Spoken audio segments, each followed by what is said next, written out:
Content warning. This podcast contains bones, blood, smut, and swear words.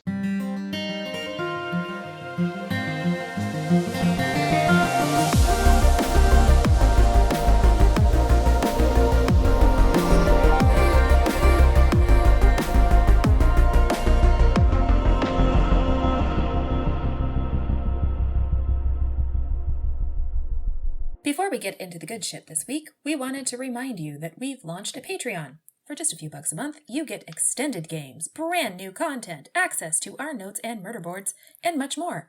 So, if you would like to spend your time drinking wine with us while John explains video game memes, you can head to patreon.com/frontline5th or follow the link in the show notes. Okay, now back to that sweet, sweet Bone Zone action. Act 1. Welcome, penitents. Hello and welcome to the Frontline 5th, a Locked Tomb podcast where newly minted lictors are totally grossed out by their elders' antics in the Locked Tomb series for the first time, while a couple of dried-out bone witches cackle over how little they really know. We're currently reading Harrow the Ninth by Tamsin Muir, and this week, most of us are leaving right on cue, although I'm hanging back to watch in chapters 30 and 31. I'm Hannah, saint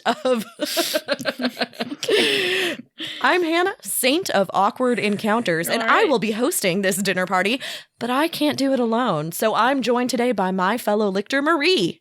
Marie, to quote the famous Third House Queen Taylor Swift, you know when it's time to go. What is your hardline cue to leave? 8:30 p.m. Local time. Understood. We're also joined today by a couple of 7-year-olds Jod adopted, Brooke and John. So Brooke, John, obviously your social skills are limited because you're barely in the second grade, but what is the moment you know it's time to leave a dinner party? We were kind of already talking about this because John was at a raucous, rowdy bachelor party this weekend. But getting too drunk is really dangerous at our age, you know? So we leave when someone really needs to be put to bed. Yep. Okay, that's lovely. I was going to say when somebody brings up politics, religion, that's a very good time. Opens a fourth bottle of wine. According to this Depends episode. on how many people are there. Again, this is that's the moment I lean in, all of those, because once we've crossed the more wine bottles than people threshold, it's time to leave. I think that's the right ratio. As for me, I never leave. I refuse to leave.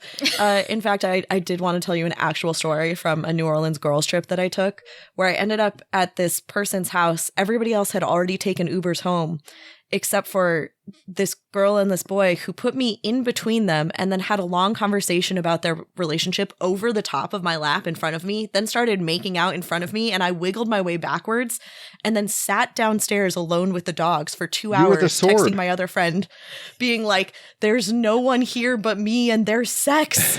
So I'm going to just go ahead and propose a toast. So a toast to other people having sex. Cheers. But before we get into that juicy murder drama this week, do you have any first impressions you'd like to share? These chapters are kind of uncomfortable for me because I'm not Hannah. Old people should be shot. That's so funny. But outside of that, it was a delight, truly, to watch Harrow's concept of her religion, including like the idea of a reverent god and like this monastic sort of Mithraeum. It all just shattered one after the other throughout these chapters. It was beautiful. Humans make terrible gods. I think it's just like both of these chapters, one after another, right? Yeah. It's like... First it was God, then it was the Mithraeum. Yeah, you watch the threesome and you're like, what the fuck?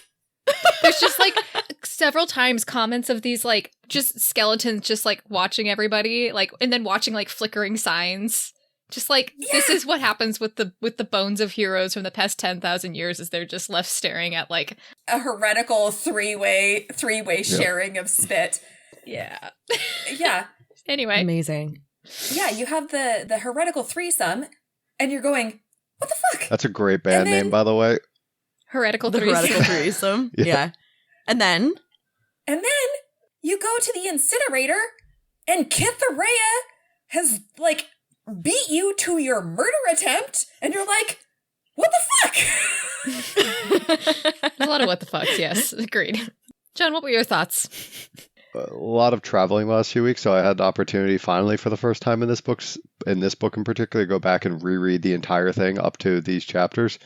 So I'm now picking up on some things. I now have some truly rampant speculation for the end of this chapter here.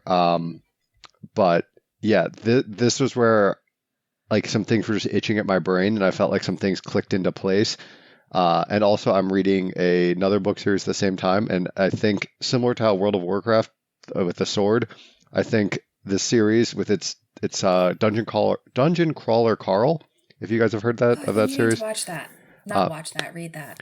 But some of the humor in there is informing my rampant speculation this week, so we'll see. Intriguing. Yes. Oh my goodness. My big takeaway is that God is bi, and that makes me really fucking happy. I gotta tell you, bisexual characters do not show up often, so I'm really pleased when they do. And it's cool that it's a god, even though it's this god. God. Yeah. Let's move on to our meme watch. So there are 2 here. So I will say there is a your mom joke, and I appreciate that. God. I can't remember when it is, but it does happen. God. Oh, that's where you just start watching Harrow's religion John. shatter. Yeah, I believe it's John John. telling Augustine that his mom Augustine. was super hot. Yeah. You know who else is Oh, a it's so bombshell? good. Your mom. Iconic. And then we have at the very end of these 2 chapters, the body says something that is a Bible allusion You from think so? 2 Kings 3:22. The sun is risen, and so is the water. Something. All right. Well, at some point, our past selves copied and pasted this into the spoiler notes. This is so funny, because you say that this was me, and I was like, huh? This must be something that I stole from somebody else. Okay. The very last line of chapter 31 is, next to you, the body said quietly, the water is risen, so is the sun, we will endure.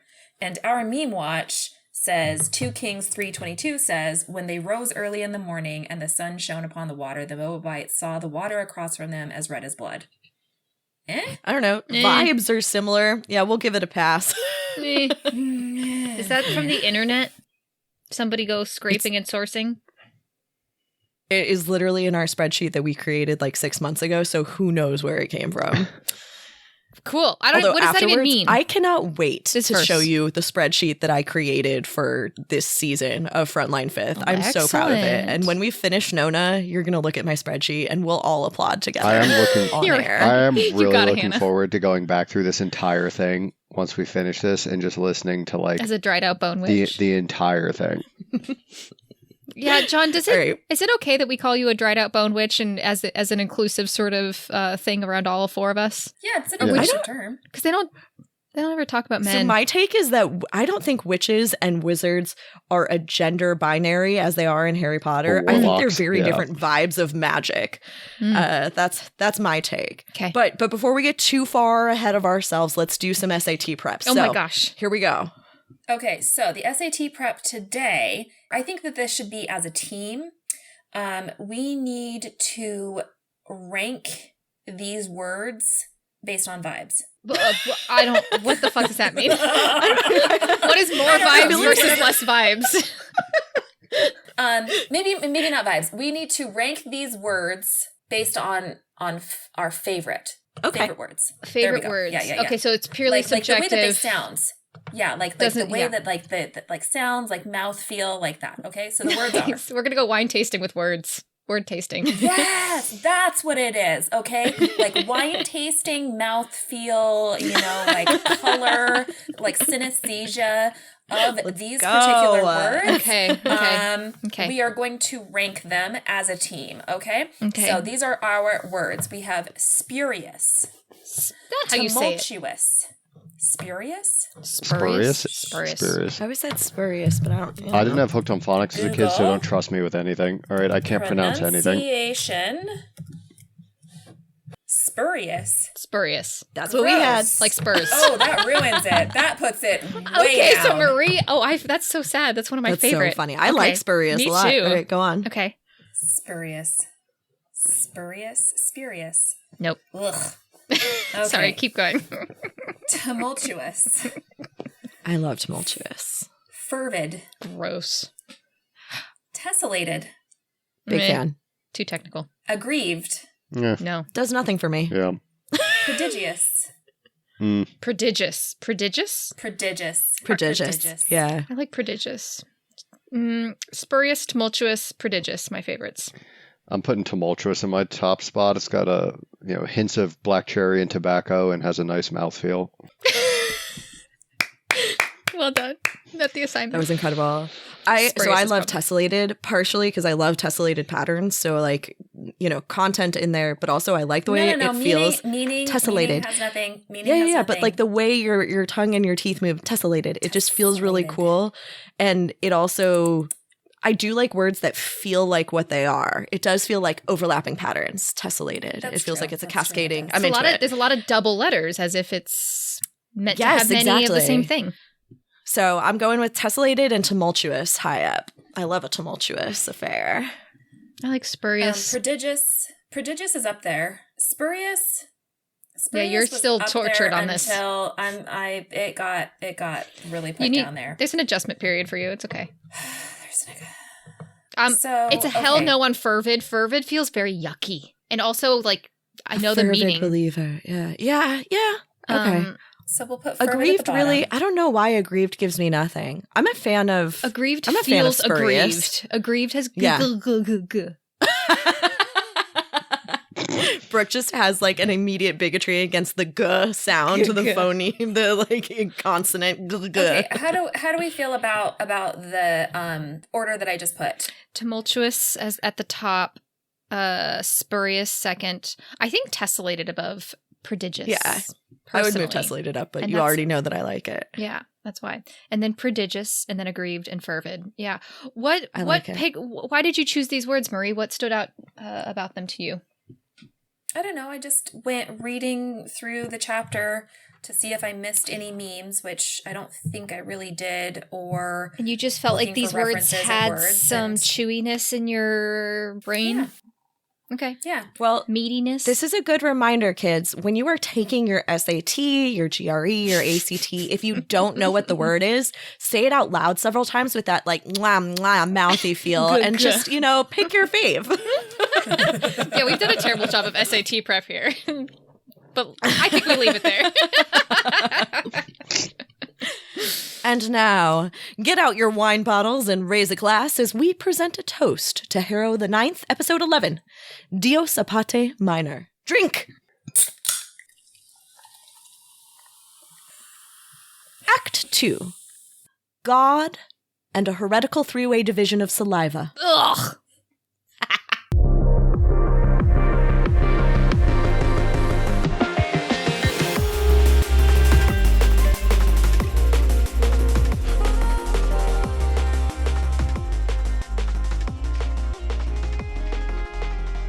This section of Frontline Fifth is safe for anyone who hasn't read past Chapter 31 in Harrow the Ninth. Let's recap. Chapter 30, Fourth House Skull. 4 months before the Emperor's murder. Excessive wine consumption. Dios Apate Minor.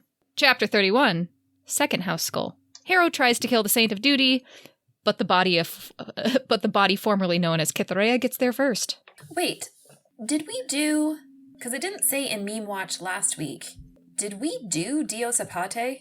We talked about it last week a little bit, that it's a distraction of God, and it was minor. specifically Hera, is that right? Yeah. Okay. Remind so we us. did talk about it last week. Bring it back, though, because it's been a week. Okay. So it's specifically during the Trojan War that Hera seduces Zeus to distract him so that whichever side was her side, I think she was with the Trojans or she was with the Greeks, who cares? So that her side could get the upper hand. Now, we did not talk about that. No way. That's amazing. I had no idea that this was... We didn't? I'm pretty sure we did. But it's like this thing where you're like, it's a distraction of God. I don't think you did because you didn't want to We prepare 100% us for talked that. about this. We talked about this. Yeah, we Okay. I did. think we did. But I know somehow it's I been a was while, not but- prepared for like a sex party, an orgy. I wasn't ready for an orgy. Okay, then we didn't say seduction. We said that it was a distraction of God, but we specifically didn't want to bring it up as seduction. Yeah, John, are you familiar with this lore already? I did look it up when they said. So I was kind of expecting something a little bit like this. Not quite this. Really, John? You were expecting seduction of God? Yeah, so Dios Apate translates to deception of God in Greek. So I guess it's Greek, not Latin. It specifically refers to a scene in Homer's Iliad where Hera deceives Zeus to gain an advantage for the Greeks in the Trojan War. So in the scene, Hera seduces Zeus, who is tricked into falling asleep, presumably after, which allows her to manipulate events on the battlefield. Nice. So there you go. This cracks me up, though, because it is just so exactly what is happening here, right? It is literally a distraction of God via seduction. So let's get into it. Last we left our heroes and villains, they were headed to a dinner party because, of course, the fifth's idea of a rollicking good time is always a seating arrangement. And it was a dinner party that we knew was intended to distract Jod. But did you all think it was going to be this sort of distraction? No, I was completely unprepared for this. Completely unprepared. So I was under the impression that they were gonna get him so drunk that he fell asleep, but like also throw in some like flirting and like not like quite seduce him like Hera seduced him where he falls asleep, as opposed to like, we're having it. I was not mentally prepared for a three-way. No. Yes. And so again, I mean, so it is true. So like the first part of Augustine, the first plan is just getting everyone absolutely hammered. And I want to remind everyone here, because it's been a week, the plan is not just to distract God, it's involving Mercy Morn to distract God so that Harrow can go and murder their brother Lictor. That's the whole game here, is working together so we can all murder Ortis the First. So Jod, Mercy, Augustine, and Ianthe are just absolutely fucking shit-faced. They are having a fabulous, sloppy time lounging at one end of the table drinking a lot of wine. And Harrow and the Saint of Duty are sitting awkwardly wondering when they can leave. I love the line because Harrow exchanges a glance with Ortis that she's afraid is solidarity. I feel like they have so much in common. They're like, it's so awkward that we have to be murder friends because honestly, we could just be real friends. Like, we both want to leave this party. I don't want to be here. My favorite thing about this is that we find out later, like they're voluntarily getting drunk. Like they can just like stop being drunk whenever they want. Like they can just like purge the alcohol from their system using Lictor power. So like it's like a further commitment to getting like hammered. Like you have to be like, yes, I want to get hammered. And then like 2, I'm going to like not fix it myself. Like I'm going to like purposely like have all the side effects happen to me. This seems like best case scenario to me, that you could really modulate exactly how high you get in any circumstance and at any moment be like, all right, we're coming back down. That's cool. Yep. Yeah. Of course, Harrow is sitting there kind of like wondering when her cue is because she's been told there will be a cue to leave and she doesn't know what it is. So our delightful party people are doing classic drunk stuff. Jod keeps telling everyone to drink water, which is what at weddings, I go around and do that. I'm like, you guys, you have to drink water. Yes. Augustine and Mercy are inadvertently teaching Harrow about my personal favorite part of drinking culture, the toast. A side note here, which is that my favorite drinking game is King's Cup. And the rules that I have, if you draw a king, you have to make a new rule that's added to the game. And the rule that I always make is that you have to toast to something before you drink, and anyone who agrees has to join in. I'm a huge fan of the toast. So, all right. So here we go. They drink to absent friends. Drink. Okay. They drink to cavaliers. Drink. Oh, God.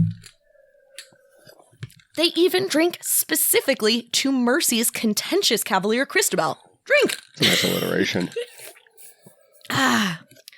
Mercy tells Augustine that he never liked Christabel.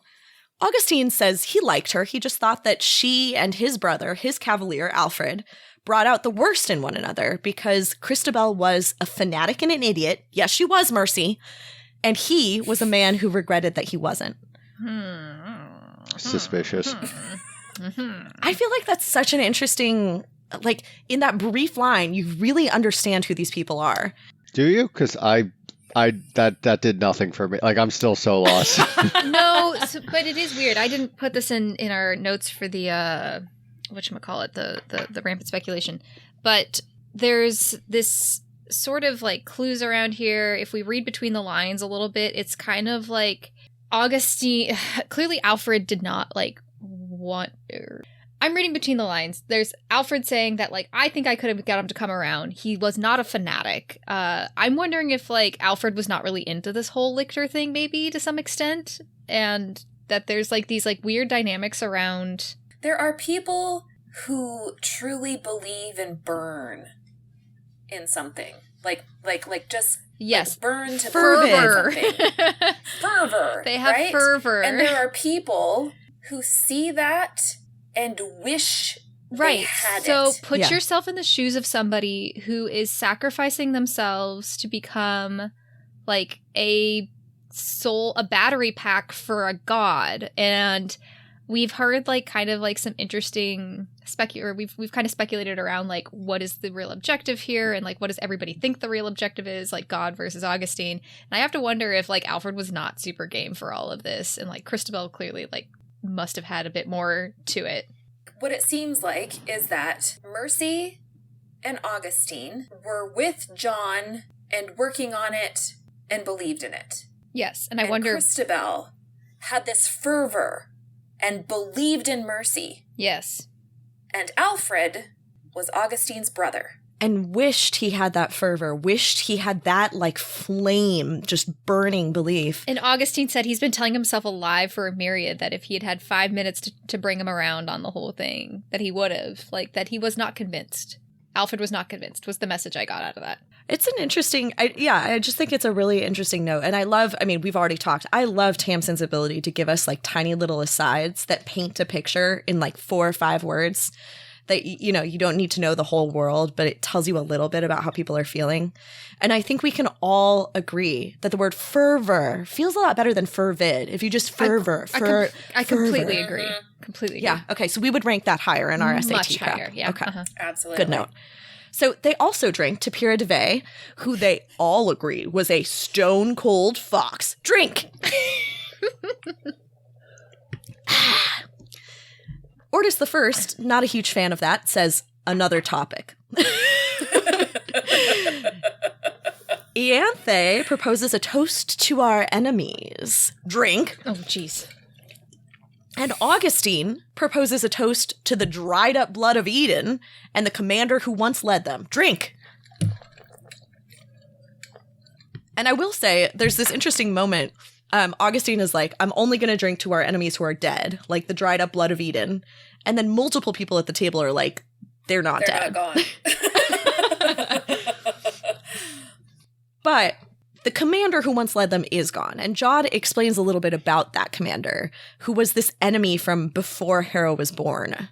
So one of the like anecdotes they tell about this commander in Blood of Eden is that a quarter century ago, BOE found out about the resurrection beasts and managed to actually lure away and capture and kill a herald. They drink to killing heralds. Drink. Oh, jeez. They lose half their fleet doing it.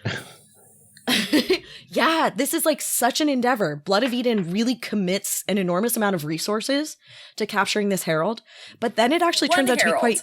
One herald, I know, which puts it into perspective. They lose half their fleet doing this. Murder bee, yeah. Yeah. But it's useful for them. They actually end up using the corpse of the herald to create weapons. They create knives and armors and bullets, all of which drive a necromancer insane. So like throwing a throwing knife made out of a herald at a necromancer will completely wreck them. They're incredibly dangerous weapons. Ortis excuses himself from the table. At one point, I think it's God. I forget where I read this. It came up while I was rereading. They said the only time we ever saw Ortis happy was when he kicked a commander out of an airlock. So I'm assuming it's this commander because we haven't heard any other commanders. Like a man on his wedding day. Yeah. Interesting. Okay. Okay. God checks in on Harrow, asking if she's had too much to drink. Ianthe's like, yes, she has. Ianthe says she's going to introduce Harrow to the special world of sisterhood. I don't have the direct quote here, but it's great. It's something like, I will contradict you at every turn, tell on you whenever you don't want me to, and then hold your hair back in the morning. Augustine proposes a toast to sisters and the women we've left behind. Drink! I promise we're almost done. Oh God, it's a long night. Jod does not love that toast, not a fan of sisters and the women we've left behind. And so Mercy pivots and proposes a toast to her emperor, Jod himself. Drink. Okay. At some point, the night shifts towards the maudlin, as all good drinking does, and the conversation turns back to sorrowful matters. Mercy tells Augustine he's wrong. He did hate Christabel. He hated her long before what she did. And she tells him to look her in the eyes and say that he doesn't hate Christabel. And so Augustine kneels down next to her chair and says, I don't hate Christabel. Dear, I barely hate you. And Mercy leans in and kisses him passionately, wild-eyed, tumultuous, unbalanced. And Augustine kisses her back hard, and then turns, and without his skin melting from his unworthy bones, he kisses God on the mouth. So fucking funny. Without his skin melting from his unworthy bones. Augustine and God part, and then Mercy starts making out with God. Jesus Christ. And I'm going to say it. Despite all of the characterization of parting with a noise vaguely like a vacuum hoovering up mincemeat, it's pretty hot. No, That's I was horrific. just uncomfortable. Yeah, that's pretty horrific. That part was horrific, but I will say, as they leave and Jod is picking up Mercy and putting her on the table, I was like, this is excellent. I'm a little bit more on Ianthe's spectrum here. Old people should be shot. Not completely there. Don't agree with that, but I'm on that side of the spectrum. So Ianthe drags Harrow out into the corridor because a three-way is always a cue. And I have to admit, I'm not too. Well, I was going to say, it's a cue either to join in or leave. Like, the watching, I really think, is inappropriate. That's fair. Yeah. All right. So I will say, I'm not surprised that Brooke would have left this threesome, but I'm a little surprised that Ianthe is not here for it at all. Yeah. Yeah. I would have expected her to be into voyeurism, but she does say, as Brooke said, old people should be shot. And so instead, I mean, here we are. It's the moment. Harrow is going to go murder the Saint of Duty. And Ianthe is like, God, old people having sex is disgusting. And then turns towards Harrow with her shoes dangling in one hand and leans in to kiss Harrow on the mouth. Harrow, not having it, turns away at the last second and we get a kind of like jawline cheek kiss. And Harrow awkwardly is like, my, affections lie locked away in the locked tomb. And Ianthe's like, yeah, whatever. No, Ianthe says something that's like, somebody might even exhume them for you. yes, exactly. There it is. Thank you. I also think it's like so disturbing the way that it's described, because it's like Harrow is fixated on the fact that Ianthe has been chewing her lips bloody, and when she kisses her, she leaves little spots of blood on her cheek that she can feel. Ooh, ick. But also fascinating. What an insight into Ianthe, who's trying to keep all calm and cool, but we know she cries at night. And we know she's just in this conversation, like with all of them at dinner, just basically referred to Harrow as her sister, and then tries to make out with her. It's a very weird crossover of intimacy and fear and panic and need, just needing to be close all the to lictors somebody. refer to like themselves as like siblings, but they're all like apparently making out with each other. So Yeah, we're in a weird position like we were in Gideon, where we had the conversation of like, what are Harrow and Gideon to each other? And like, there was always like somewhere in between. I liked the idea of sisters, but then Ianthe tries to like pull the sister card, but then also like takes it further in ways that don't seem right or don't seem particularly purely sisterly.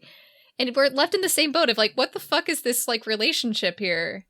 Like somewhere in between all the labels.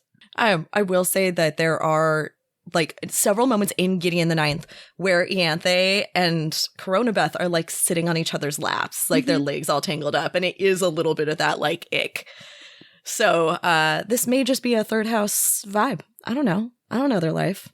But what I do know is that this chapter represents 100% of the gay sex content we've seen so far. Except I'm going to ask, did we read the same Bone Arm chapter? Yeah, okay, so here's the thing. That chapter, I think, is hotter. It is hot as hell. This is the first time we get any amount of explicit sexual anything. So you're totally right. I'm going to go ahead and give this a 7 out of 10. big fan of You're the just moment when Jack describing puts how the Mercy on the slow table. burn- That's what it The is. slow burn's always better than the true action. Facts. We will give the Bone Arm chapter 9 out of 10 for gay sex energy. Brooke, you have an interesting note here. Oh my god. As Ianthe's walking away from in the hallway from this scene with Harrow, she's described as looking like a wax figure. Which, in the last book, we pointed out that like that's always how dead people are described, is waxy looking. And I don't know what to do with that. Like, crazy. I don't think that Ianthe's dead, but like, picking up on the clue, that's all. I swear to God, if we get Sixth Sensed at the end of this book and somebody's been dead the whole time, I'm going to lose my mind. Sorry, like the body's been dead the whole time, I think. But like if we get like an actual main character that's been dead, I'm going to fucking lose it. What is death? Well, I know that I got caught up in all the sexy times, but the whole purpose of this endeavor was murder. So Harrow heads off to kill the Saint of Duty. Augustine had explicitly said that he would be in the training room. That's where he goes every single night. And so Harrow has worked on this project of how to kill a lictor, and she's concocted a bomb of bone fragments. So the whole idea is that he's a Thanergy void, but he has to do it on purpose. So if she can get him fast, she can explode him before he can actually negate any of her necromancy. She rolls her little grenade through the door, slams the doors shut. Boom! Too bad Ortis the First wasn't in there. But we do need to give her a toast to coming up with yet another brilliantly thought out and executed idea for murdering an incredibly powerful lictor. So, cheers. To good murder plans. Drink. Yeah. Thank you, Brooke. I really fictional appreciate that. Murder plans for anyone that's listening to this. All right. Well, suddenly Harrow's plans are in shambles. She just had to watch her father figure and head of her religion making out with two people. It sounds Messy like drunk. hoovering up mincemeat. Yeah. And all of this was for naught because she has not killed Ortis the First. So she heads off to the only other place that she has seen the Saint of Duty be remotely vulnerable, which is Cytherea's tomb. And there, where Cytherea's body once lay covered by blush rosebuds, is Ortis's spear, slick with blood up to halfway down its shaft, and a trail of recently spilled, dare I say, gushed blood leading out into the corridor. So I gotta ask you, at this moment, what the fuck did you think had happened? Like, what was your interpretation of this murder scene that we see? It was described like the scenario was set up for only one possible solution, if you ask me. And that is? That Cytherea's corpse had stabbed Ortis. Because she doesn't have blood. I will say, a super boring person, when I first read this, I definitely thought that this was setting up for there was like some other person hiding on the Mithraeum. Yeah, that just seems super unlikely. Get in a ship full of lictors.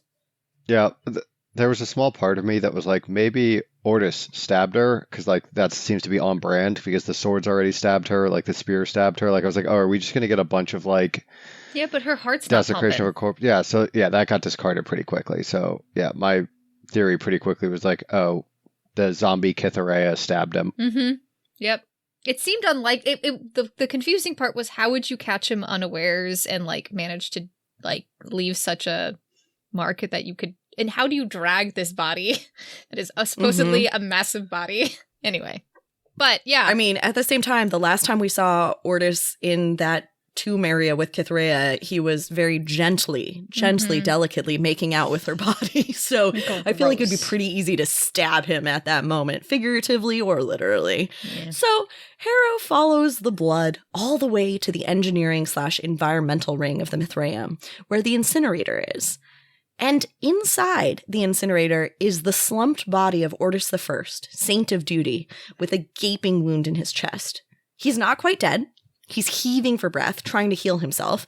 He's going to have a tough time of it, though, because at that moment, the corpse of Cytherea turns on the incinerator from the control room. Boom! Harrow, in this split second. What? Just the dramatic pause. Harrow doesn't have a lot of time to make a choice. And she makes a choice very rapidly to save the Saint of Duty, even though she came there to kill him in the first place. She uses an incredible amount of necromancy. She says it's like the first time she's even remotely understood the limits of her lictor necromancy, and they're still far away. But she makes a perpetual bone construct, a micron thick. No. We would call that a very weenie construct. A very weenie construct. Thank you, Brooke. Thank you. It's thin enough to actually fit into the door's seam and push the doors open. And then she makes constructs that rush into the flames and become walls of perpetual marrow to stave off the flames. And she drags the body of her enemy out of the incinerator before he can be burned alive. Yikes. The fact that callback comes so in this scene with the body of Kithareya It's quite something. in like this really intense thing. Yeah. What's funny is it's written in Harrow's words. Like, it's written from her perspective. She calls it a very weenie construct. When in response to Kithareya's initial request, she goes, I don't make weenie constructs. Right. The ninth house is And then not it's like, in that's the only possible thing that you could do. Yeah.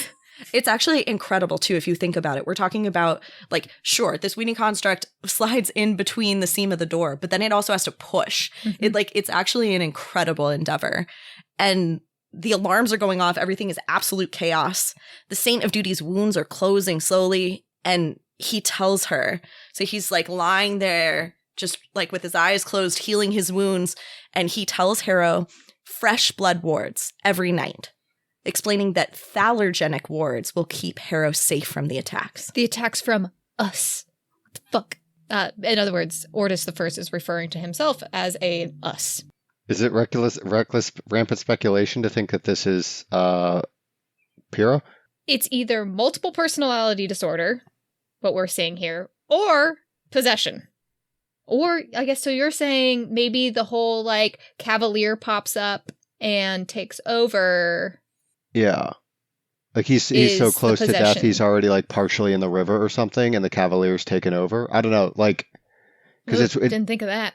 Because Ortis says like 6 words the entire book thus far, and then like he's dying and like suddenly speaks in full sentences, and like has he been described as waxy at any point?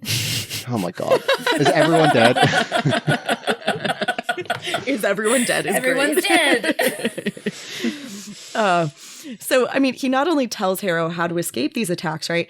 He reaches out the tips of his fingers to Harrow's face very gently and says, "Kill me all you like. I would know you in the blindness of my eyes. Let it go, love. I just want the truth." Tell me, back then, why you brought along the bee? It's clearly talking about the baby! It's talking about Gideon Naff, right? I love you guys. I have so much fun watching you All right. It's got to be John and Pyrrha had a baby, right? And it's Gideon? No! I think you're totally wrong. We'll get into it. Let's revisit this. I've got some notes where I want to take this in a rampant speculation. Incredible. And he almost finishes that word. He almost confirms or denies Brooke's rampant speculation, except that right at that very moment, our three-way bursts in, all discombobulated and with their buttons done up incorrectly. They've been alerted by the alarms. Boo. I hate this. Yeah. This is a toast to Expositionist Interruptus. No, I'm not toasting that shit.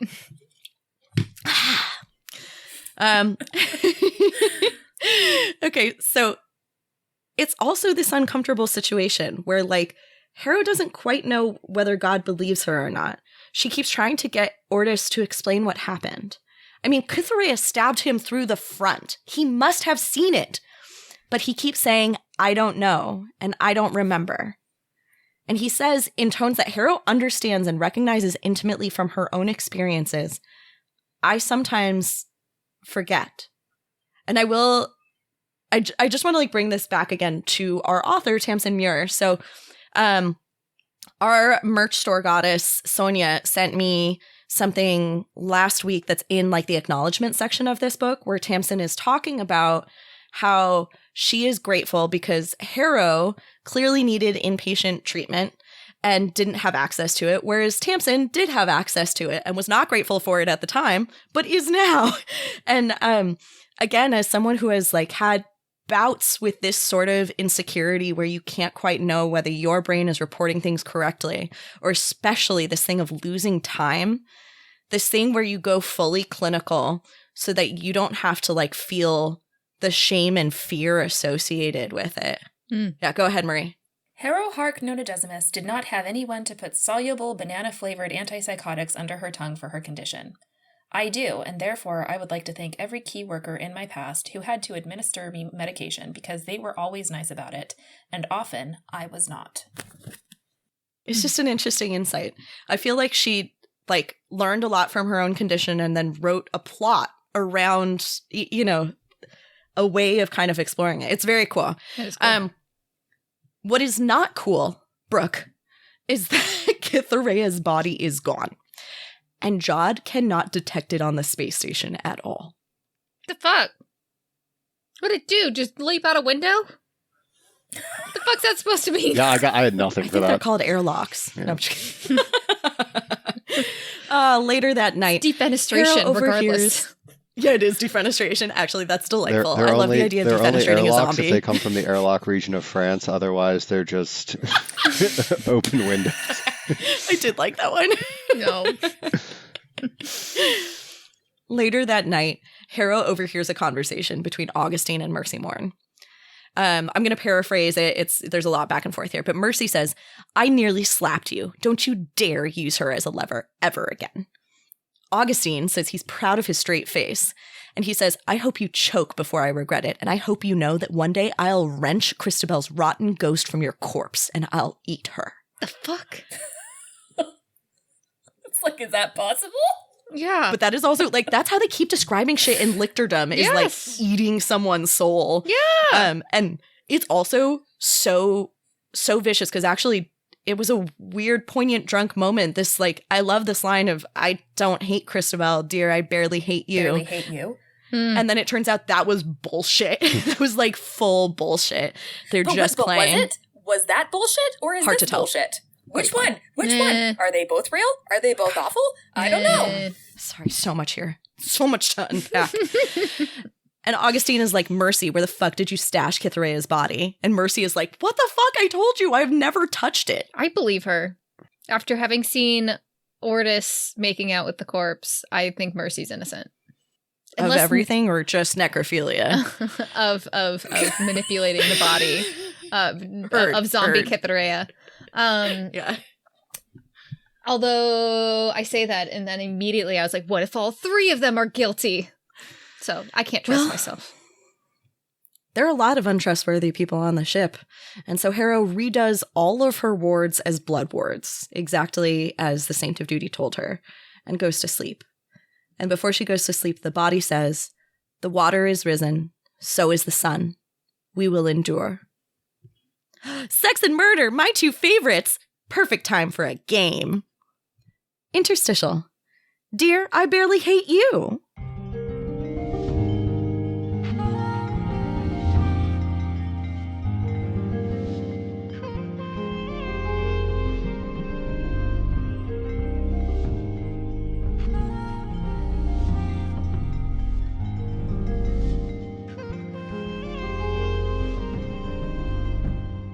It seems obvious that a lot of the folks on the Mithraeum really need to get laid, ideally not with one another, which is why this week we're returning to our favorite game, Lictor, I Hardly Know Her. Love that. About time. So we've asked each of our hosts to help a character build a dating profile, and then we will all collectively try to identify the green flags and red flags that come up. So Marie, would you like to go first? Yeah, so this is the profile for Mercy Morn. So obviously the name is just Mercy Morn the First. So for the photo carousel, I want you to think very posed author photos / biotech startup portraits on websites. The candids are obviously staged and posed. So like her thoughtfully at a lab bench doing something upsetting with a cadaver. Nope. Or beautiful side profile with the perfect crossed leg It's a in red chair flag while for me. leading a meeting, It's a red flag for me. etc. Those are red flags, huh? Yeah, no, candids are necessary. To be clear, I think it's worth a refresher. Not a single one of us have used a dating app, right? It's a great point. All speculative. That is a good point. So we're not speaking from I've experience. consulted on some friends trying to help them, Yes. and I don't know if I helped or hurt them, to be honest. Yeah, no genuine idea of no experience. Cannot confirm or deny. It's all new bullshit. And can I also say that this perfect cross leg, like posed, is like, it's a lot of leg. You like, so it's also a thing where you're like, damn, she got legs. Yeah. It's difficult to do that perfect cross leg without making, because naturally, the moment you sit down, your thighs look massive. Can confirm. So, like, the perfect cross leg to, like, make it look like you've got a lot of leg and also they're, like, not massive You're is holding difficult. yourself But anyway, up in this little, yeah. Yep. Okay. Yeah, like, it's very 80s, like, power woman, but also Oh yeah, Mercy Like- would be 80s power woman. I see that very clearly. her About Me says, I'm already married to my work, but I can probably fit you in. I know we all have secrets, and as long as you don't worry about mine, I won't worry about yours. Oof. How we feeling about that? Okay. I'm obsessed. This is so fucking genius, Marie. I love this for Mercy. Oh my god. She's open, huh? I think she's an open yeah, book. well, I was going to say, green flag. She gets to the point. She's not messing around. She doesn't have time for shit. Red flag. She doesn't have time for you, and she does not like you already. Yeah, and she's already being like, I'll take somebody with weird secrets, and I also have weird secrets, which Mm-hmm. that gets pretty serious pretty fast. Let's go on to the likes. Likes. You being on time, a good book, and long walks on the beach. Oh my god. Can I just say, I feel like the first one feels very authentic and true. The second one she would for sure have on there, but I don't think she actually likes a good book or long walks on the beach. She just knows it's the kind of thing you have to say. You can't just say, I want you to be on time. See, I disagree. I think she does like long walks on the beach. Me too, I see it. I see it. Okay. I'll trust you both. It's her tender zone. We don't see it much. Like, I think those actually truly are her likes. She just doesn't get to do it often. Not enough beaches on the Mithraeum. Yeah. Okay, dislikes. Sugar babies and pointless conversations. Mm-hmm. I'm actually completely on board with those. Green flags. Looking for a good time, not a long time. Oh, really? She's got forever-ish. Give or take. Yeah, but she doesn't want a relationship. That's not what she needs out of this. No. How is Mercy interested in sex? I gotta say, I think Mercy would be the kind of person who would be like, I could do it better myself. But I think every so often. At this So point, I'm maybe. going to quote one of my favorite things. There was a podcast that I was so upset when it went offline, which was called Thirst Aid Kit. Okay. How do I even explain what this podcast was about? It was about being thirsty, talking about specific, like, celebrities or specific men. Was it always men? I think it was always men. And there was, I don't even remember who it was about, but it was like, it's a little too personal. Because I'm like, I always think about that and I'm like, yep, exactly. You know, you just kind of want it to be like a barn door falling on top of you. You're like, I don't care who. You know? So, well, like, maybe, yeah, you could do it yourself. Sometimes you just want the barn door. Okay. It's a lot of wood. Lot of wood. Oh my god. Okay. Anyway. Amazing. Ask me about my talent with anatomy. Face. Cat A sound. plus. Cat sound. I like you to say cat sound. I think you're supposed to say purr. Purr. Green flag, red flag. Oh, I mean, Green flag all the way. Okay. it's hot. Okay. She I'd was like to good keep, with the I'd like to personnel. keep both my kidneys, so if I saw that, I'd be like, yeah, this is a red flag. No, They're we gonna- watched her. We watched her spike good feeling hormones in That's Harrow. right. So In Harrow. Yeah. tell me what else you can do. Meow. Meow. This Also, to be podcast clear, I contains say cat bones, sound blood, anyway. smut, And swear and words. swear words. I do want you to know that cat sound is from 30 Rock. And cat sound. Lastly, cohort personnel need not apply. Sounds about right. That seems right.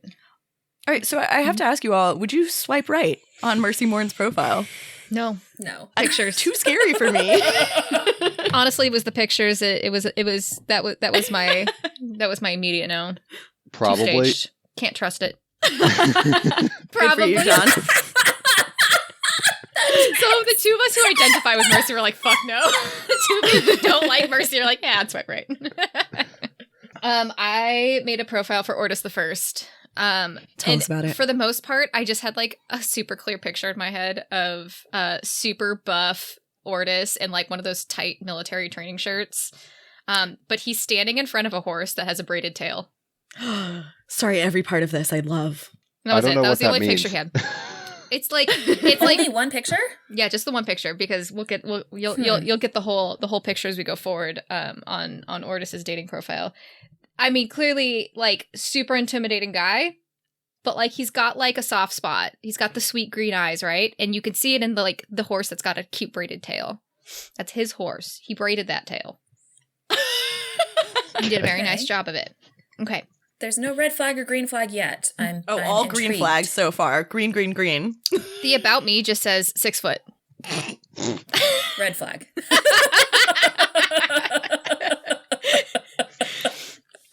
His likes, he actually wrote something here. The spear and hosier. I love this. I'm all in. This is green flag city. Green flag? 6 foot is a red flag, but everything else. He left dislikes blank. And it I like starts that. making Red flag. it starts making sense because in looking for he wrote nothing. I was forced to do this. Green flag. Green flag. Green flag. Green flag. Swipe right. Ask me about Swipe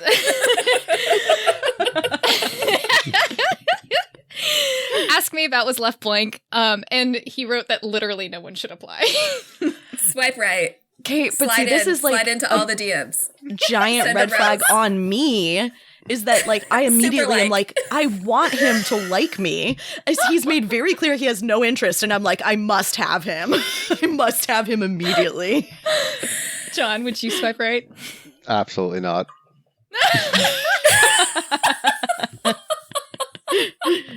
John, who did you build a profile for? I have Augustine the First. And I was actually picturing him in his like office / library, and it's more of just like the vibes of like almost like Dwight Goodman in Dodgeball, where like he's reading in like his commercial where it's like, oh, hello there, and like slaps the book shut and is like it's like a fake candid like intro Yes. shot of him in the library. Red flag. Yep. Yeah, yeah. And that's I don't know if he basically likes books. yeah, it's basically just him there, and then there's a couple shots of him like in front of a massive like bone pillar in the Mithraeum or something, like leaning on it, like a nice like professor shot or something, like just like something a little suave but also a little greasy, like something like along those lines where Yeah, red flag. it's just a little No, uncomfortable. see again, and I look at this, I'm like, this is objectively a red flag. Yes, want, swipe right. Oh no, you poor thing. Yeah. His about me is just that he was always first in line to everything. Like he gets up early, he's there first. Oh, that's a red flag. Yep. It's a no from the dog. His likes are competency and ambidexterity. Yeah, we're gonna go with that. Yeah. He likes That's being cool. the use of That's both cool. arms. It's I'm quirky. kind of into that. No, Yep. that's absolutely a bullshit thing to really put into your dating profile. Yeah, but it's so Yeah. weird. It's unusual. It doesn't feel, pre-made or made up. It feels like an actual insight. Oh, his about me also said his eyes are flag. his best feature, obviously. Nice. Nope. Red Yeah. flag. What That's did a he red say? flag. Did he say cinerous? Was that the Yes. description he gave? Yes. Cinerous. Dislikes fanatics and idiots, obviously. That one's pretty straightforward. And Yeah, I then think so. looking for a fellow wine enthusiast and someone who's open-minded. Red flag. I think Augustine and I get married. Somehow looking for a wine enthusiast sounds the same thing as I'm just looking for a running buddy. Like those things say the same thing to me, which I was like, bullshit. Like that's not a person you're looking for. Interesting. You're like, you just want a robot. You just want like a person to do activity with you. Yeah, no. Yep. And then ask me about myself. I love talking about myself. Red flag. Yep. Yeah, I think of all of the lictors, Augustine is the biggest amount of red flags, at least to me. Yeah, walking red flag. He is. He's not shy about it, which is kind. Ordis is trying to murder Harrow like every minute of every day and still has more green flags to me than Augustine. Oh, 100%. Yes. And I Yes. just feel so much kinship with Augustine. This like likes, competency, dislikes, fanatics, and idiots. I'm like, I think we have a lot in common. Here's the weird thing. This to me does not make me want to go out with him, does not make me want to like have sex with him. But I actually would totally be down to like smoke cigars and drink wine with him. Like, Nice. I would swipe right and be like, can we just be friends? I feel like we could hang out. Oh my god. He'd say no. I'm sorry. Fair enough. He's a dick. He's somebody that like only hangs out with people he has long history with. Yes, almost certainly, actually. He does not have time for new friends. Mm-mm. He's charming, but he forgets your name as soon as he's learned it. Yep. Based on the way that Marie just chuckled, that joke is going to be way funnier in like 10 chapters. Like that's like the like something. No, it's not. No? It's just based on Not the everything is threesome. a symbol. It's just based on the threesome. It's funny. John's reading into it. I did a profile for John Gaius. He has his name in as John Gaius. Not God. Photos. Not the Necrolord prime. Nope, none of that. Just John Gaius. Okay. Photos. He has a landscape photo from a distance of John on a tall rock looking out at the sunrise. He has a photo of him, Mercy Morn, Augustine, and Ordis at either a toga party or a Hawaiian luau. No one looks happy except for a fake smile from Augustine and a real smile from Jod, who's having a great time. And then himself looking down at a little like baby bunny in the palm of his hand. What the fuck? And then his last photo is him looking rumpled with his laurel crown of finger bones askew, drinking tea and looking out a Mithraean porthole at an interesting nebula. Now that one feels It very Jod. upsets me, but the green flag. No. Oh, yeah. Oh no. This is a massive red flag. Nope. It's a no for me. Okay, why is it a red flag out of curiosity? It is the level of like artistry that's involved in each one of these. That again does not feel genuine. His About Me says, just a guy trying to do the right thing. Red flag. Yeah, it's a giant red flag. Mm. He likes long walks on the beach, the occasional glass of Pinot Gris, interesting architecture. I wouldn't swipe right now. Green flag. Yeah. Dislikes, hypocrites, disloyalty, anti-environmentalists. What? I stand by all of this, Marie. I mean, it's fine. I just... Terrible. This is me, like, legitimately, like, responding to this as if it was a dating profile. Yeah, no, I'm the same as you, Marie. It's like, no. It's not like a red flag, green flag. It's just like a... Ick. No. Ick. Yeah, can you just do icks? It's not, it's like a neutral. It's a neutral flag. It's just an ick. Interesting. No, those are called beige flags, and these are still red flags, I think. Fair enough. Jod is looking for someone to walk with me wherever I go across the universe. Nope, red flag. Yep. Like Nope. communism state level red flag, just like the biggest red flag you can find. I don't know. I like Ask that me one. about my political opinions. No! Red flag! Traitors need not apply. Okay, so but like the through line of like, yeah, there's ego just permeating this thing. Ego and like this like concept of loyalty. It's a fuck no. He thinks he's a gentle, good guy. Nope. But he ain't. Okay. Terrifying. Interesting. Terrifying. Well, all of these people would be terrible at relationships. I'm so glad there's actually good relationships in the world. Like real people who care deeply about each other and just want to stand by one another and face the whole world. You know, people like that should really get engaged. Totally incidentally. Here's a message from Jess to Carly. Hi, babe. I love you so much. You are my bone empress and my little cuckoo, my necromancer and my cav. You make me a better person every day. I love how you encourage me to be my authentic self. On those awful days, when all I can think about are the 200 infant souls I harbor inside me, I know you see me for more than the sum of my parts. You always make me feel loved. Life is too short and love is too long, and I want to spend it with you. And if a withered but kind of hot 10,000-year-old witch wants to kill us, I want to go down fighting together. I love you. And now, some music while Jess asks Carly the big old question. Ah!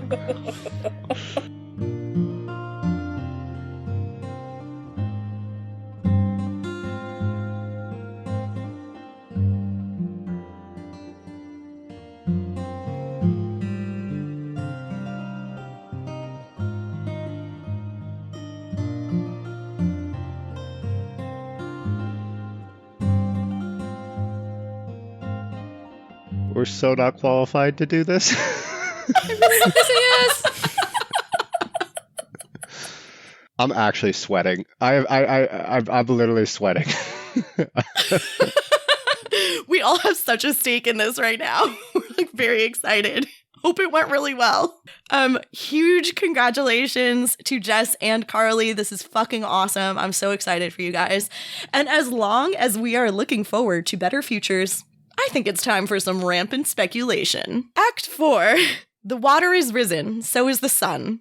Brooke and John may be 7 years old, but their conspiracy theories are as good as any 10,000-year-old lictor. So, Brooke and John, what the fuck is happening? Okay. I'm trying to figure out how we go through this because John has been cooking and I want to make sure I'm passing him the baton in a way that is going to make some sense. So, okay, so my initial thought was that the hate that we had seen in the sword early on was transferred to Cytherea's corpse. That was my thought. But John, you have a new idea for the source of this hate. Yes.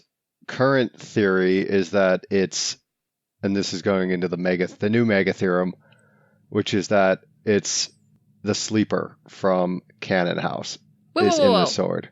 Wait, the sleeper is in the sword. Wait, you told me it was a herald. Yeah. It was made of heralds. Yeah, I think it's a herald sword. That's why when Harrow touches it, she like loses her mind and throws up everywhere. Like she gets sick. I think that's super cool. So I think it's a herald sword. Idea.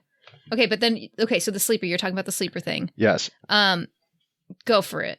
And this is partially because this is from reading Dungeon Crawler Carl, and I've had way too many bad jokes and shitty puns thrown at me in the last few weeks as I've ripped through about the first 5 of those books very quickly.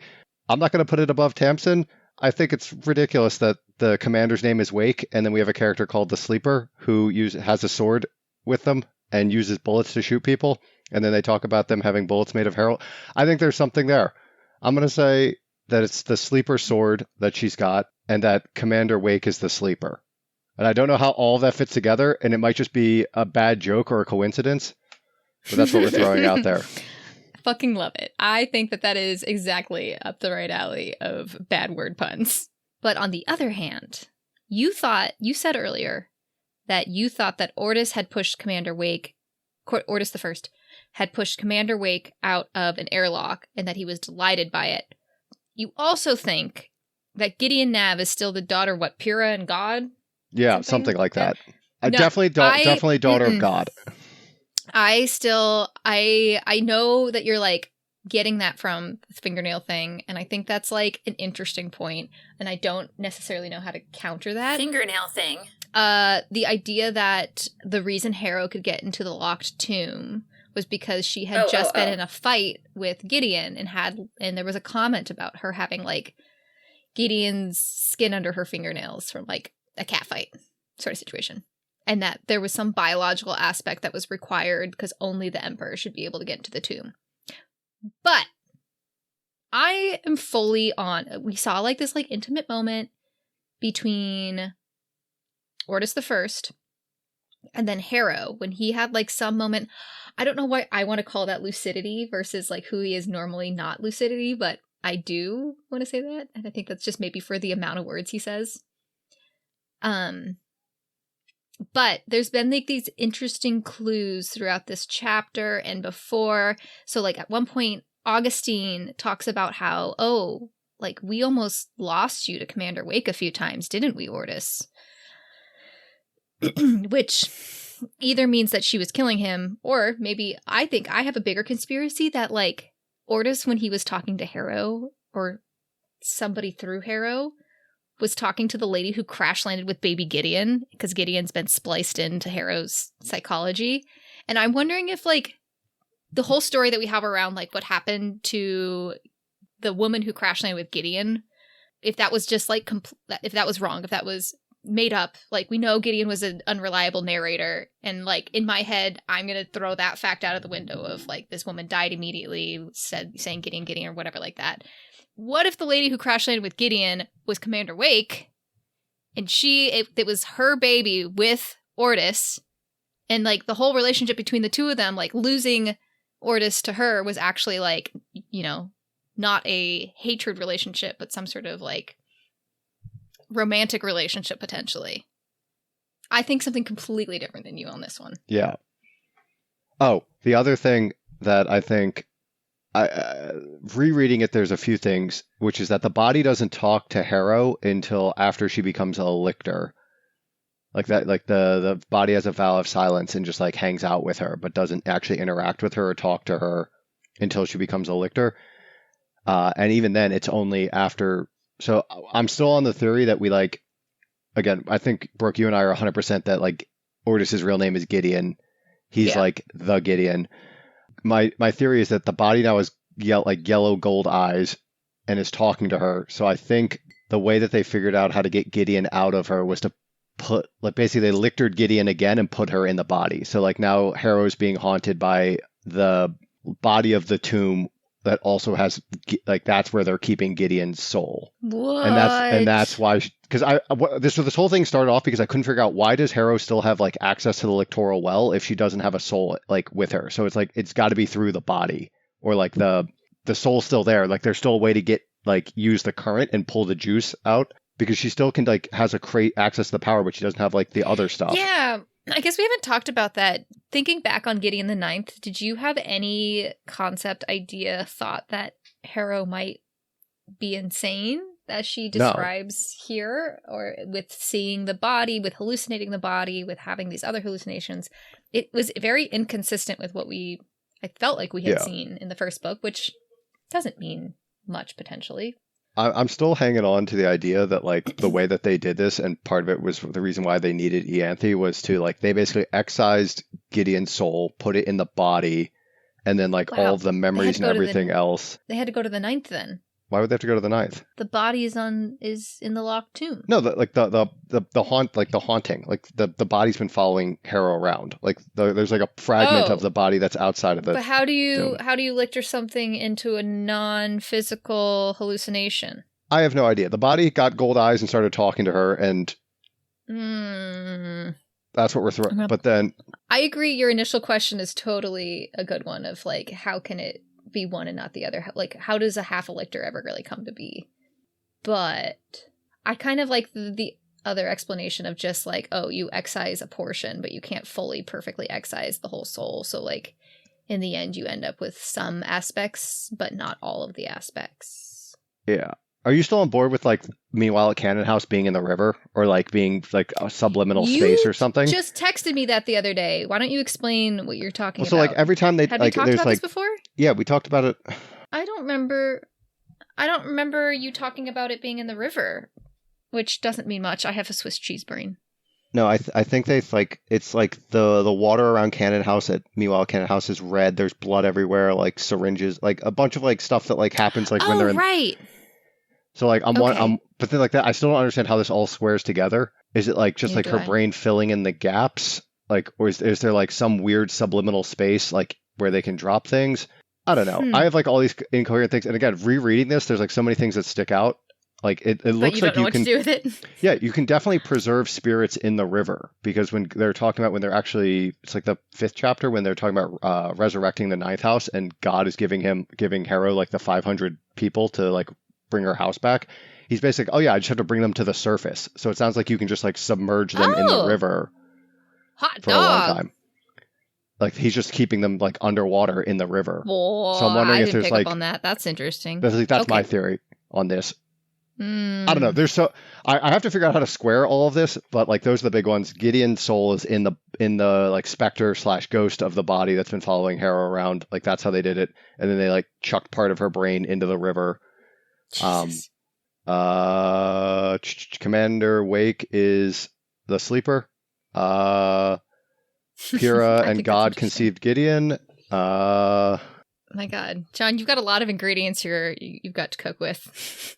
So that makes me believe the notes are from Pyrrha as well. So I think that the notes are from Pyrrha, but I just don't know how to square everything. And this is gonna be really funny in a few months when we look back at this and I'm horrifically off base, or I nailed it and then went too far, which is either like the two ways that this tends to go. Yeah, we'll see. Yep. That's all I got. Well, I guess we'll see if any of that happens next time when John and Brooke meet some old friends in Harrow the Ninth Chapters 32 through 34. And if you, dear listener, are like me and John reading along for the first time, Make sure you find our reading calendar on our website, frontline5th.podbean.com, or follow us on Instagram or TikTok. And to support us, you can buy merch or join our Patreon, all of which are linked in the show notes. If you like this podcast, please share it with your friends and give us a 5-star rating anywhere you can. And if you didn't like it, feel free to lie. Now head off to sleep, my baby necros. Mommy and Daddy have some deep spoilers to discuss. Get in, losers. We're going speculating. Act 5. To sisters and the women we've left behind. Warning, this portion of the podcast is 98% spoilers and like 2% snickering. Seriously, we will spoil anything and everything in the series up through Nona the Ninth. If that's not what you want, turn back now.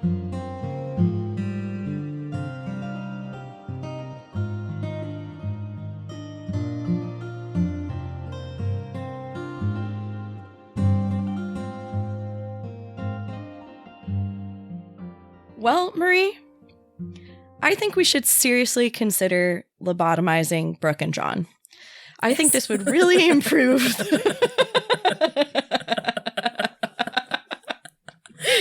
don't know. John does a great job of completely and totally, like, taking them. Catching some genius things, incredible pulls, and then just like off into the distance. It's a great combo. And actually, let's go through their stuff a little bit here. John made the incredible pull. He thinks that the sword is made of heralds, which I like as a concept. It is driving her insane. Not relevant, but it's cute. It was a detail from this week. But also said that Harrow has the sleeper sword, and the sleeper is Commander Wake. Picks up on that wordplay. Ding, ding, ding, ding, ding. I know. It made me so mad.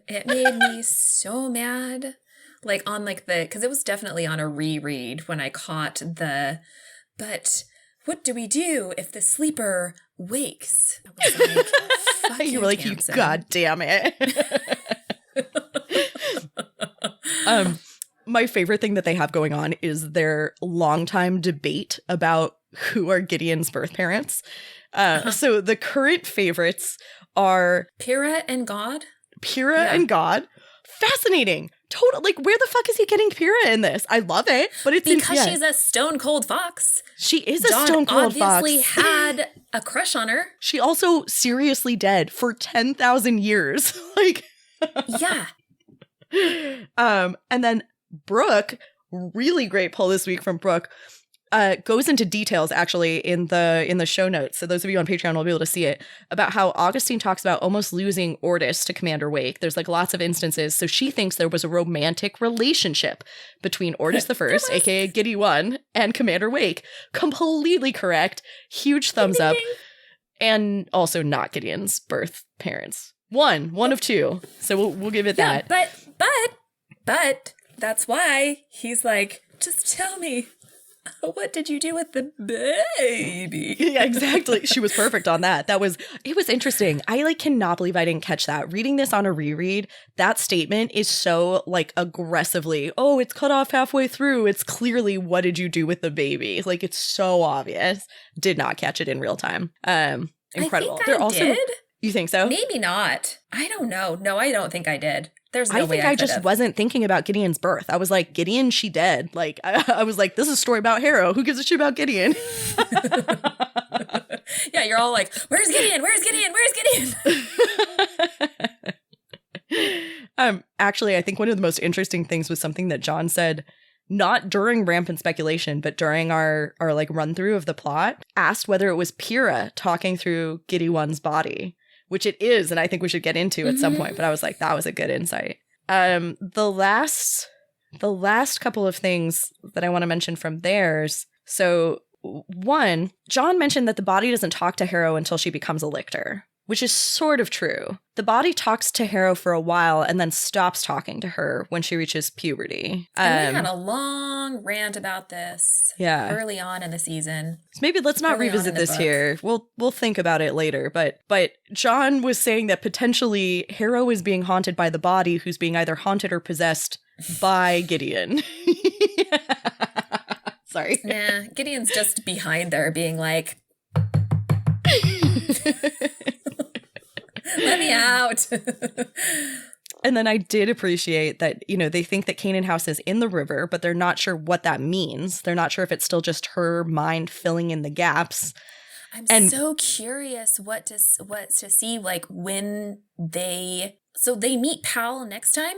Yes. Yeah, I'm so curious to see, like, what they do when they meet Pal. What they do with the river. I'm so excited. I'm going to tell you right now, I am literally, so after this, I'm going to call Josh to get Rob's phone number, because I'm going to make it so that Rob bursts in during our recording into Brooke's studio and hands her champagne or something, because she called that Powell was alive, and I think it was so good. Yeah. Okay. One thing they did say and I loved was this idea that those thousands of dead souls that are going to repopulate the Ninth need to be brought to the surface. So, like, their bodies are there, but their souls are in the river. Mm-hmm. Yeah, that's good shit. Okay, that's what I've got from what they said. I have a bunch of things I want to talk about. Do you have things you want to talk about? The only kind of callback, because there wasn't really anything where I caught that Gideon was, like, kind of saying anything to Harrow in this. Shut the fuck up. What? John just texted us and said, shut the fuck up. What could he have read so quickly? There's no way. Would have. He already sees Camilla Hecht. Oh, not spoiling, but I see why the outro was the way it was. Well, it's only 5 pages in. Okay. All right. So he could have be like, shut the fuck up. He's already met Camilla. Okay, cool. Fabulous. This is still okay. Side note, I am absolutely delaying my drive back to Boston to read these chapters. That's very fucking funny.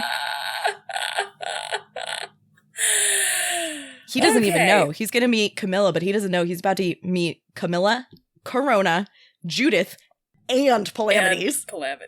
Yeah. All right. Go ahead. Holy cow. Okay. You don't really see Gideon peeking through. I feel like there was a funny reference that it said, like, one of the first toasts was to absent friends. And Harrow says, you sipped. You didn't have any absent friends. Oh, that's just sad. But that's a lovely catch. I like that. Everybody actually, like, drinks very deliberately and explicitly at some toasts and not others. It's, like, pretty obvious, actually. So for example, who feels what? Yeah, one of the things that I think is really interesting is they didn't talk at all about Ortis, aka Giddy One, is uncomfortable at the party anyway, but really doesn't like when people talk about Pyrrha, and then really did not like when they talked about Commander Wake and got up and left. And that is indicative of what Giddy One is. But that's how they got him to leave. Yes. Oh, they did it on purpose for sure. They were like, let's bring up topics that will make him increasingly uncomfortable until we can fucking get him out of the room. 100%. My other question was Mercy's thing with the commander was, like, teaching her, like, did she have a thing where she was with the commander or with BOE teaching them how to make the, like, lictor or god-killing weapons by making herald bullets? Because her end game always has been killing God. I could see that. She and Augustine had a plan, and they were like, oh, I guess we had to do it now. Too bad we couldn't evacuate them. Yes, they always had a plan to kill Jod, and the preference would have been to have, as you said, evacuated the 9 houses before Jod dies, but they always intended to kill Jod. And I think you're right. I have a question here, too. We know that BOE found out about the resurrection beast about a quarter century ago. And we definitely know that they were in contact at that time, because when that fails, when they aren't able to kill him with god-killing bullets made out of heralds, that's when you start looking into the locked tomb. Maybe that's when you start thinking about incubating a baby. So I think this was definitely Mercy who told them about it. And I think I would be interested to know, someday maybe we'll get some short stories about what Augustine and Mercy's interactions were with BOE, because I don't know how involved each of them was with any given part. She must have known when she tried to kill him at the end of the book that it wasn't going to work. I think they seemed like they absolutely thought they had finished it. That, like, he explodes into component atoms, and she collapses into like Augustine's arms of all people, and basically is like, it is done. At least we'll go watch them die. We weren't able to get it out, but it had to be done now. I think she thought she had done it. I think everyone thought that she had done it. And I think that part of that is because Jod does not show all of his power. I think Jod actually really hides a lot of what he can do. I do not think that the lictors are aware of the depth and breadth of his power. And I'm not, I don't know. I have a lot of questions about Jod and where his power is stored, and even like... Yeah, I guess that's true, because we know that he has lictored Earth, but they never knew. Yes. And they well, start it's to tough to figure tell out. because they know... I think they know what Electo was. That I think that's why they refer to Electo as like a monster, as a, you know, as a creature, as opposed to being a person. It's not like it was just a shitty bodyguard. I think they know that Electo was Earth, but I don't think they know that Earth powers his necromancy, which are two, I guess, distinct components. I have no idea. I have no fucking idea. They know that Electo was entombed instead of killed, which makes me wonder if they know that actually killing Electo potentially kills Jod, or at least strips him of his power. Otherwise, they wouldn't be trying to get into the locked tomb. Right. So it's like, that's the thing where it like really confuses me of like her actions at the end of like, does she think she can actually do it without having opened the tomb? Yeah. Yeah. Or does she think that the tomb was opened and so they did do it? Oh, that's interesting. That this was just so that second she step. can finally pull the trigger, and it has been done. And it's because she now knows that the tomb was actually open, because they find out that Gideon number 2 actually existed and was on the 9th, which tells them that potentially the locked tomb was breached. I don't know. I could go either way. It's tough for me to saw. The other thing that is relevant is that maybe it's enough to like diminish his power so sufficiently by exploding him into component atoms that it doesn't matter very much if his total self is dead, or you could like go back afterwards and kill the soul or something like that. Yeah, I don't know. So weird. I have some funny details and Easter eggs. So Brooke brought up one of them. That's a very weenie construct callback. I love that. I think it's interesting. This is the first instance of the full name John Gaius coming up. And if you take that in that lictor naming tradition that Cassiopeia liked, or was it Cytherea who liked it? Cytherea loved it. Cytherea. Yeah. So it's John Earth, which then immediately tells you what the scenario is with his lictordom. Yep. It's a good Easter egg. My favorite, however, is that chapter 30 has a 4th house skull. And the reason it has a 4th house skull is because Ulysses, who was a lictor of the 4th house, was the one who liked to throw orgies, sexy parties. And that is exactly what this is. Too funny. There's some things about Christabel and Alfred, most of which we talked about, I think, in the episode. I really like Augustine's characterization of them.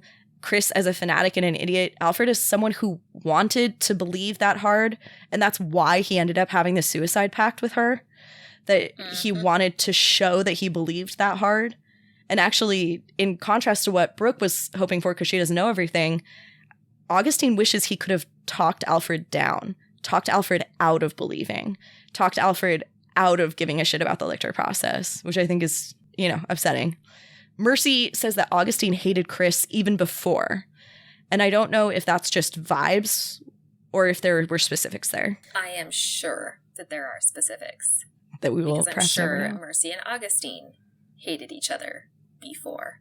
Oh, absolutely. Their personalities are whatever horror clash. They also just, over the course of 10,000 years, you just solidify, right? Like, I feel like you start out with a little bit of wiggle room, and by the end, you're just like, I don't care. I am who I am.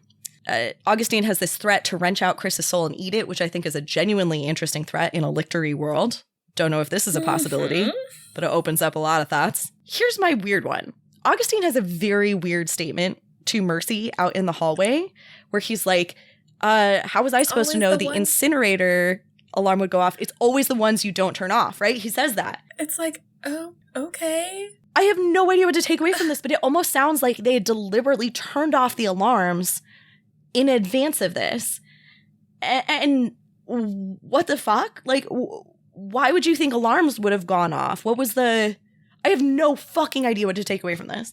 Well, because they didn't want alarms going off to distract, like, to basically have happen what happened, which is they go, oh no, alarms are going off. and Jod goes running. Right, So but they didn't why want would they because they didn't know how Harrow was going to try and accomplish what she was going to do. So they didn't know if what she was going to do was going to have alarms go off. Sets off something. So they had to turn they were off just all of the alarms in the station. covering their bases. Just being an abundance of Okay, so this also goes into one of my other what the fuck questions. Tamsin makes a very clear point about why would the Mithraeum even have an incinerator? Because they recycle everything. It's a very fucking weird question. I don't know. Just in case. You build for permanence, just in case you want to permanently get rid of something, Yeah.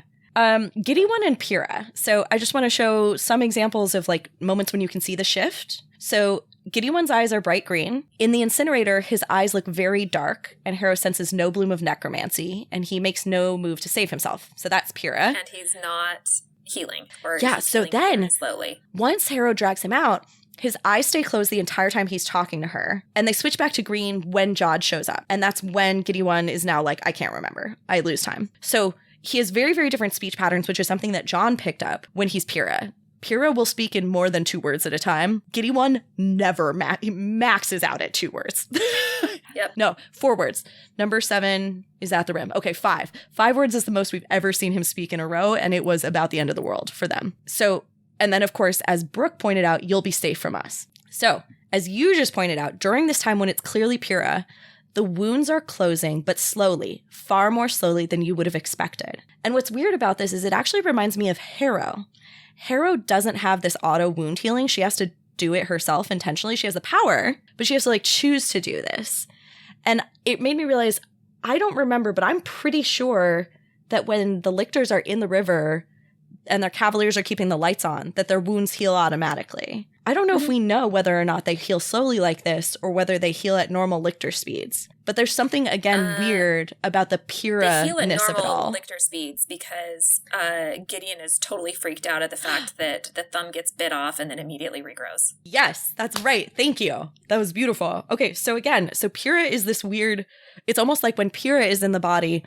She's got half a lictor energy, although I don't think she has full necromancy. Although who the fuck knows? We've never seen it. But also, there's weird things because this very, very slow, can heal, can survive, catastrophic damage. It still is immortal, still all of this thing. Essentially, even though Giddy One dies, fighting the resurrection beast, she still has essentially access to burning his soul to continue living in that body. Which is intriguing. Because there's references in Nona to her, when she's, going through it, she, does weird shit, drinking bleach. Yeah. Okay, yes. So she has some degree of, semi-lictor auto power. But I think also, Harrow has to... Basically, I think what happens is, when Harrow goes into the river and Gideon pops up and the healing happens so quickly, that is almost them working the way that it's supposed to work. But when it is just Harrow, and Gideon is, being suppressed... When she goes into the river to kill planets and she comes back, she has to, she has access to the power, but she has to physically heal it. Yeah. So I think what it is that Pyrrha isn't a necromancer. So she has access to the power, but she can't do the healing because she's not a necromancer. But it still doesn't explain why the healing isn't that same degree of auto, that isn't that same degree of fast, the way Gideon in Harrow's body has that super fast healing. Because Gideon isn't alive. Okay. I hear you. I hear you. I do. I think there's something really interesting about Gideon and Pyrrha's version of lictordom and their version of necromancy. Well, because I think it also has to do with the fact that there are those 8 steps. Yes. And it has to do with the way that the souls are connected. Okay.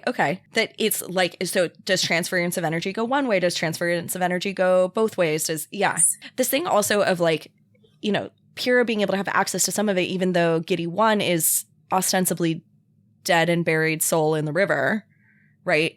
is also interesting to me because it goes into just a random thing that I keep thinking about, which is how many times can you fragment a soul? Or is fragmenting even a thing? Mm-hmm. Do you just kind of blend into everything you've ever touched?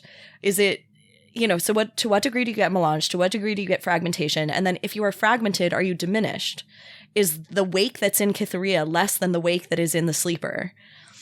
Or are they together less than the original wake? Which I think all of which is just interesting necromantic theory that we will never get an actual answer to. Yeah. All right. I have 2 more just confusion comments. It's a whole category of my life is just confusion. Jod can no longer detect Cytherea's body anywhere on the station. So I think it's so crazy that Jod, who has superpowers, doesn't know where Kith's body is. Later, Cytherea's body will be under Harrow's bed. And so there's this part of me that's like, maybe Harrow's wards are so fucking poppin' that no one can detect anything in that room?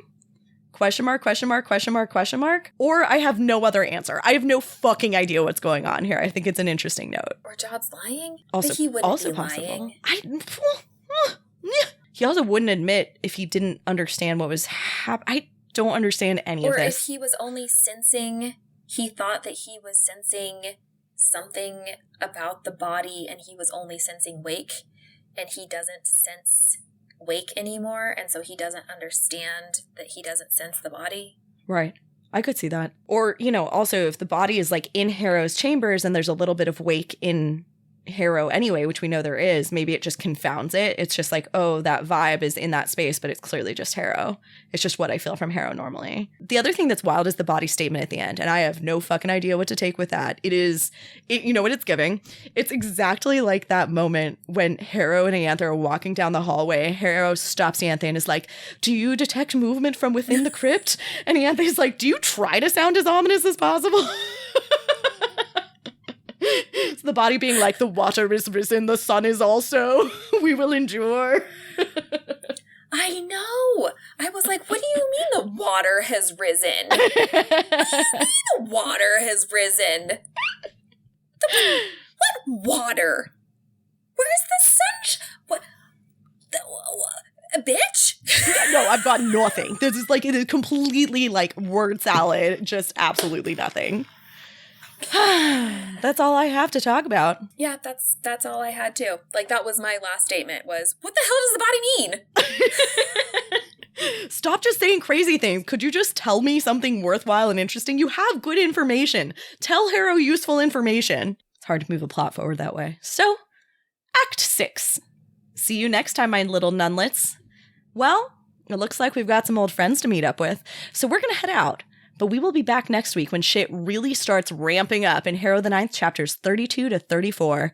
If you want to follow along with us, our reading calendar is available on our website at frontlinefifth.podbean.com, and you can follow us on Instagram and TikTok, which are linked in the show notes. And if you enjoyed this podcast, please tell your friends and give us a 5-star rating anywhere you can. And of course, if you didn't enjoy the podcast, feel free to lie. We have a Patreon, which you can join for access to bonus content every month. You can become a patron, and oh, do we love our patrons, at patreon.com/frontlinefifth. And you can check out our merch at our Redbubble store, linked in the show notes. Finally, if you have any fun theories you'd like to share with us, feel free to email us at frontlinefifth@gmail.com. And with that, I'll just remind you not to unlock any tombs or enter any doors without permission because, ghosts. Bye! Frontline Fifth is a Locked Tomb podcast conceived by Maria Adamago and starring Maria Adamago, Hannah Grenwald, Brooke Anderson, and John Ryan. Our cover art was designed and created by Maria Adamago, who also edited this episode.